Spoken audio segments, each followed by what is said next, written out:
നാണമുണ്ടോ തനിക്ക്? നാണമുണ്ടോ തനിക്ക്? ഞാനെന്തിനു നാണിക്കണം? തന്തയുടെ സ്വത്ത് മുഴുവനും തന്തയ്ക്ക് വെള്ളവും മേടിച്ചു കൊടുത്ത് അതെല്ലാം അങ്ങ് അടിച്ചു മാറ്റിയിട്ട് അയാൾ ചത്തിട്ടല്ലേടാ പുറത്തിറങ്ങി. എനിക്ക് സൗകര്യമില്ലായിരുന്നു എന്റെ അച്ഛൻ മരിക്കുന്നതിന് മുമ്പ്. എന്റെ അച്ഛൻ മരിച്ചു എന്ന് നിന്നോട് വിളിച്ചു പോകും. അച്ഛന്റെ ചാക്കാലല്ല ഞാൻ പറഞ്ഞത്, അച്ഛന്റെ സ്വത്ത് അടിച്ചു മാറ്റിയ കാര്യമാണ് ഞാൻ പറഞ്ഞത്. നീ നിന്റെ കാര്യമുണ്ടോ നോക്കടാ. നിനക്കൊരു സർക്കാർ ജോലി ഇല്ലേ? സർക്കാർ ജോലി ഉള്ളവൻ സർക്കാർ ശമ്പളം പോരാഞ്ഞിട്ട് നീ ഈ സ്വത്തും കൂടെ അടിച്ചു മാറ്റിയിട്ട് നാണം ഉണ്ടാ. എന്റെ അച്ഛന്റെ സ്വത്താണ് ഞാൻ എടുത്തിട്ടുള്ളത്, അല്ല നിന്റെ അച്ഛന്റെ അല്ല. നിന്റെ അച്ഛന്റെ സ്വത്താണെങ്കിലേ ഞാൻ അത് നിനക്ക് ഒരു പെങ്ങളല്ലേടുള്ളൂ, ഒരേ ഒരു പെങ്ങള്. അവക്കുള്ള അവകാശം നീ കൊടുക്കാത്തത്. എടാ എന്റെ പെങ്ങളെ കയ്യും കണ്ണും കാണിച്ച് ജോലിയും തൊഴിലില്ലാത്ത നിന്റെ കൂടെ ഇറങ്ങി പോന്നിട്ട് ഇപ്പൊ അവൾക്ക് സ്വത്ത് വേണോന്ന് ചോദിക്കാൻ നാണമില്ലെന്നാ ഞാൻ ചോദിച്ചു. എന്റെ പെങ്ങൾ എന്നോട് ഇറങ്ങി വന്നെങ്കിൽ അവളെ അന്തസ്സായിട്ട് എന്റെ അവിടെ ജീവിക്കണുണ്ടാ. നാട്ടുകാരുടെ അടുത്ത് ചെന്ന് കേൾക്കണം സുഹൃത്തെ, കേൾക്കണം. ഇവനുണ്ടല്ലോ ഇവൻ സർക്കാരിന്റെ മാസം ശമ്പളം എണ്ണി വാങ്ങിക്കുന്നവനാണ്. അത് പോരാഞ്ഞിട്ട് അവന്റെ സഹോദരിയുണ്ട്, അവക്ക് കൊടുക്കാത്ത സ്വത്ത് മുഴുവൻ ഒറ്റയ്ക്ക് വിഴുങ്ങുന്ന അവനെ എന്തോ ചെയ്യണം.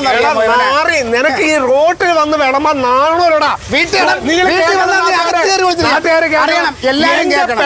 കണ്ണും കൈയും കാണിച്ച് റോട്ടിൽ നിന്ന് എന്റെ പെങ്ങളെ അടിച്ചോണ്ട് പോയിട്ട് ഈ പാവന് എന്റെ സ്വത്ത് വേണം. അല്ലെങ്കിൽ എവന്റെ പെങ്ങള് പുര നിറഞ്ഞ അവിടെ ഇരുന്നില്ല. കാരണം ഇവൻ ഒരു പൈസ ഇറക്കി അവളെ കെട്ടിക്കൂല. എന്റെ പെങ്ങളെ എന്റെ വീട്ടിലിരിക്കണ ഇരുന്നോട്ടാ. നിനക്കെന്ത് പോയടാ? പരമാറി അവന്റെ അവകാശപ്പെട്ട സ്വത്ത് മര്യാദക്ക് കോഴത്തില്ലെങ്കിൽ നീ വിവരം അറിയും. നീ പോടാ. നീ ആരാടാ പുല്ലെന്ന് വിളിക്കുന്നത്?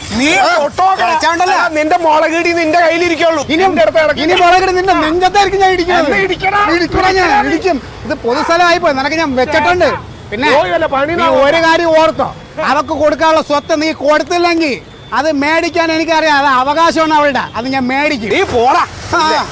ആർത്ത് പെണ്ടാരമായി ആർത്ത് മൂത്ത് ഭ്രാന്താവും ഇവന്. എത്ര കിട്ടിയാലും മതി വരൂല അവൻ.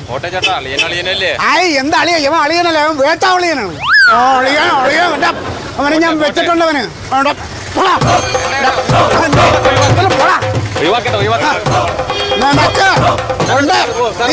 നീ പോടാ.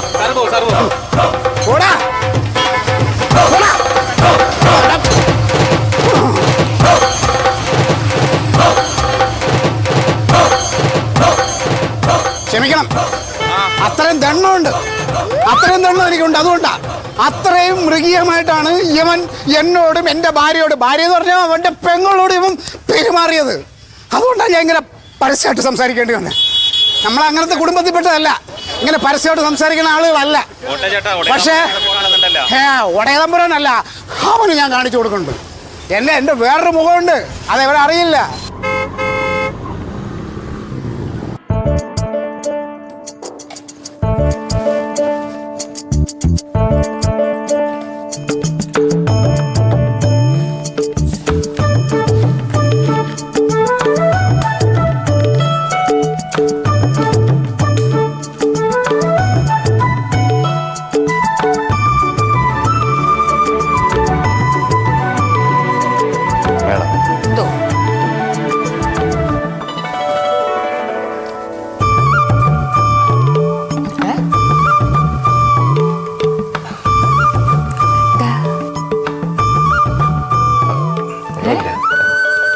മനസ്സിൽ കൊണ്ടു നടക്കുന്നൊരു മോഹമുണ്ട്, അത് ഞാൻ പറഞ്ഞോട്ടെ മാഡം.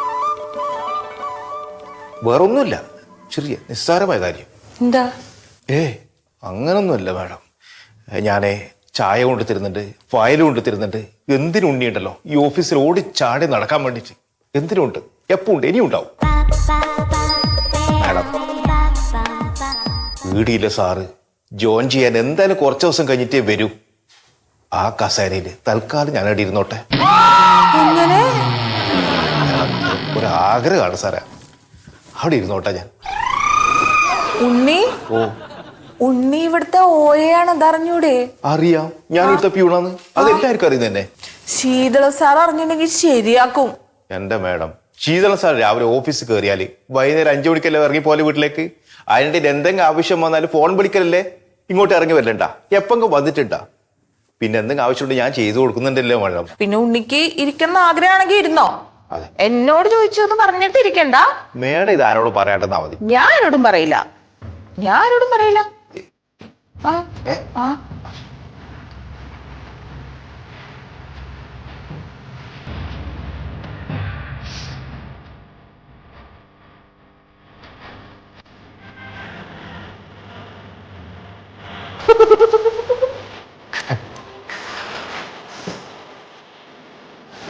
അവിടെ ഇരുന്നാ മതിട്ടാ, ഒന്നിലും എഴുതൊന്നും ചെയ്യരുത് കേട്ടാ. ഇതൊരു ആഗ്രഹമല്ലേ മനുഷ്യന്മാരെ. നല്ല ആഗ്രഹം. ഒന്നും ഞെക്കൂല, സാധനം തൊടൂല. തുടരുത്. ഞാൻ കൊണ്ടുവച്ച ഫയലല്ലേ ഇത്, പക്ഷെ ഞാൻ തൊടൂല. അതാണ്. അതെ, ഞാനേ ഇപ്പൊ വരാട്ടാ, ഇപ്പൊ വരാം.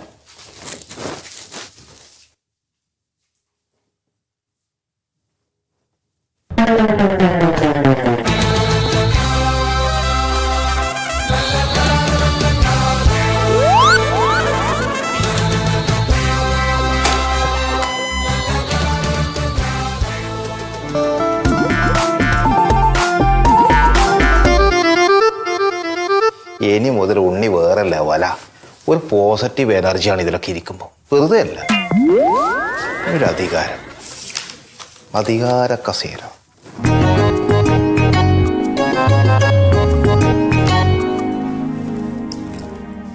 സാറേ,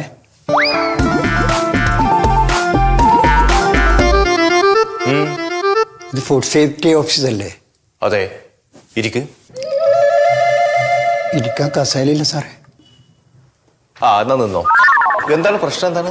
അത് കഴിഞ്ഞ ആഴ്ച എൻ്റെ ഹോട്ടലിനെ കുറിച്ച് ആരോ പരാതി അയച്ചു. എന്നിട്ട് ഇവിടുന്ന് ആൾ വന്ന് പരിശോധിച്ചൊരു പൂട്ടിച്ചിന്. അതൊന്ന് തുറന്നു തരാൻ പറ്റുമോന്ന് ചോദിക്കാനാ വന്നിന്. ഇപ്പൊ പൂട്ടിയിട്ടില്ല. പൂട്ടിയിട്ടില്ല. ശരി. അപ്പൊ അതിന്റെ താക്കോലാരെയുമില്ലേ? താക്കോൽ എൻ്റെ ഉണ്ട്. കടകം കഴുത്, ഭക്ഷണം കഴുത്, പൂട്ടും കഴുത്, താക്കോലും കഴുത്. തുറക്കാൻ ഞാൻ വരണം. നിങ്ങൾ അല്ല, അത് വേണ്ട, ഞാൻ തുറന്നോളും. അല്ലേ? അപ്പൊ തുറക്കാവാ? പിന്നെ നിങ്ങളല്ലാണ്ട് ഞാനാ തുറക്കണ്ട്? നിങ്ങൾക്ക് തുറക്കാലോ നിങ്ങളെ കട, അല്ലേ? തുറക്കാല്ലേ? പിന്നെന്ത് സംശയം? എന്നാ തുറക്കല്ലേ? പിന്നെ അങ്ങനല്ലേ എന്റെ കണക്ക്. പിന്നെ നമ്മളെ സ്ഥാപനം തുറക്കണ്ട് നമ്മളല്ലേ. ഹലോ ചേട്ടാ, എന്താ കാര്യം? എന്താ? ഏയ്, ഒരു പാവശുദ്ധനായ മനുഷ്യൻ സ്വന്തം കട തുറക്കാൻ അനുവാദം ചോദിക്കാൻ വന്ന്. എന്തായിട്ടാ പ്രശ്നം? എൻ്റെ പേര് രാഘവൻ എന്നാണ്.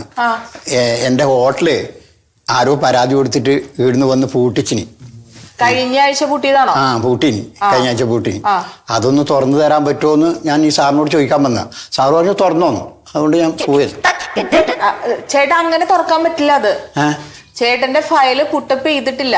അതായത് ഒരു സാർ വരാനുണ്ട്, വന്നു കഴിഞ്ഞാൽ ആ ഫയല് പുട്ടപ്പ് ചെയ്യും. ചേട്ടാ ഒരു കാര്യം ചെയ്യും, ഒരാഴ്ച കഴിഞ്ഞിട്ട് വന്നോ. ചെല്ലേ.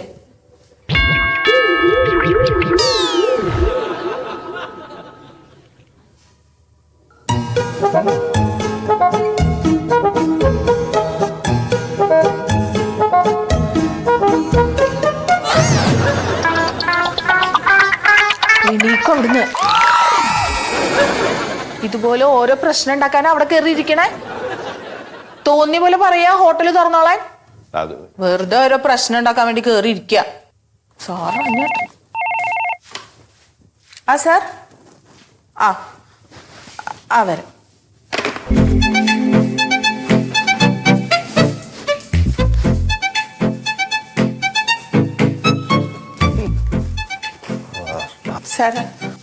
മണ്ണുതിരേ, ഞാൻ വിളിപ്പിച്ചതേ ആ ക്വാർട്ടർലി റിപ്പോർട്ട് ചോദിച്ചിട്ട് അസിസ്റ്റന്റ് കമ്മീഷണർ റിമാൻഡർ അയച്ചിട്ടുണ്ടായിരുന്നു. എന്തായി അത്?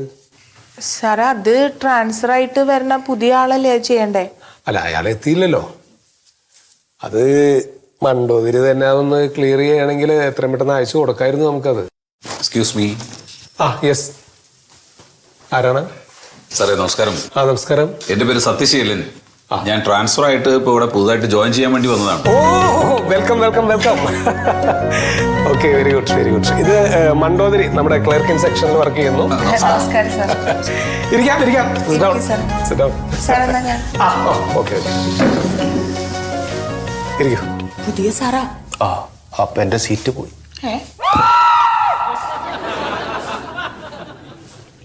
ഞാൻ ശീതളൻ, വടക്കാഞ്ചേരിക്കാരനാണ്. Joint report കൊണ്ടുവന്നുണ്ടല്ലോ. ഓ സാറേ.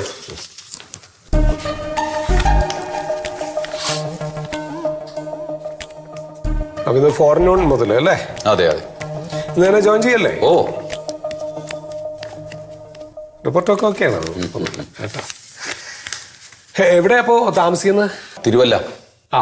അപ്പൊ എങ്ങനെയാ, ഡെയിലി പോയി വരാണോ? അല്ല, അപ്പൊ ഇവിടെ ഏതെങ്കിലും ഒരു വാടക വീട് നോക്കണം സാറേ.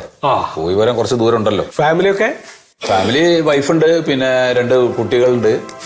അപ്പോൾ കുട്ടികളൊക്കെ ഇപ്പോൾ പഠിച്ചുകൊണ്ടിരിക്കുകയാണ് അവിടെ. അവരിഞ്ഞിപ്പോൾ ഇങ്ങോട്ട് മാറ്റുമ്പോൾ ഉണ്ടാകുന്നൊരു ചെറിയൊരു ബുദ്ധിമുട്ടുണ്ട്. ഓക്കെ ഓക്കെ, ശരി. അപ്പോൾ ശരി.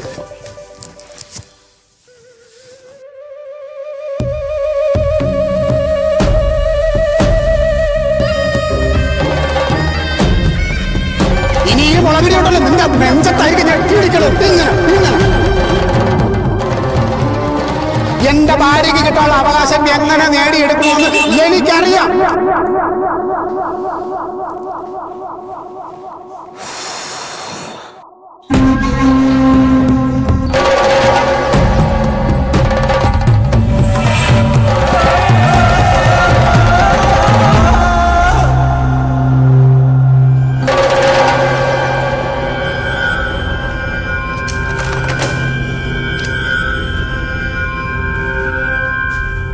പണ്ടു അപ്പോ പുതിയതായിട്ട് ജോയിൻ ചെയ്യാൻ വന്ന സത്യശീലനെ ഒന്ന് ഇവിടെ വരാൻ പറ.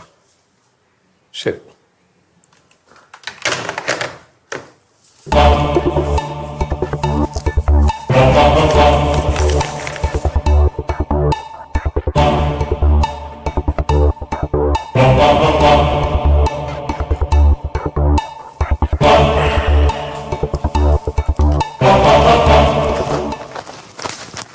എന്താ സാർ ഇത് എന്ത് ജോയിന്റ് റിപ്പോർട്ടാണ് പക്ഷേ? ഇത് ഐക്ക് കുത്തുമില്ല, ടീക്ക് വെട്ടുമില്ല. ഹാൻഡ് റൈറ്റിംഗ് ആണെങ്കിൽ വളരെ മോശം. ഒരു ജോയിന്റ് റിപ്പോർട്ടിങ്ങിന് വൃത്തിയായിട്ട് ഇംഗ്ലീഷിൽ എഴുതാൻ പഠിക്കണ്ടേ? Correct sir.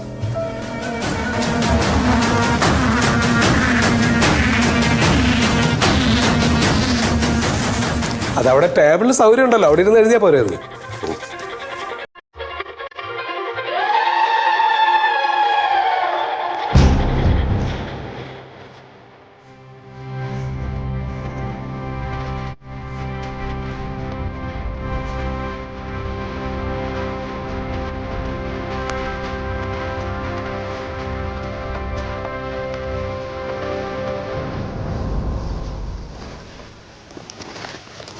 സാറേ എന്ത് പറ്റി? എന്താണെന്നറിയില്ല. നേരത്തെ ആ ജോയിൻ ലെറ്റർ കാണിച്ചല്ലോ, അപ്പോൾ കുഴപ്പമൊന്നുമില്ലായിരുന്നു. സാറ് വായിച്ചു. പിന്നെന്തോ അതിൽ ഐക്ക് കുത്തില്ല, ടീക്ക് വെട്ടില്ല എന്നൊക്കെ പറഞ്ഞിട്ട് ദേഷ്യപ്പെടുകയാണ്. നേരത്തെ കുഴപ്പമൊന്നും ഉണ്ടായിരുന്നില്ലല്ലോ. ഇല്ല. കുഴപ്പമില്ല, മാറ്റി എഴുതാം.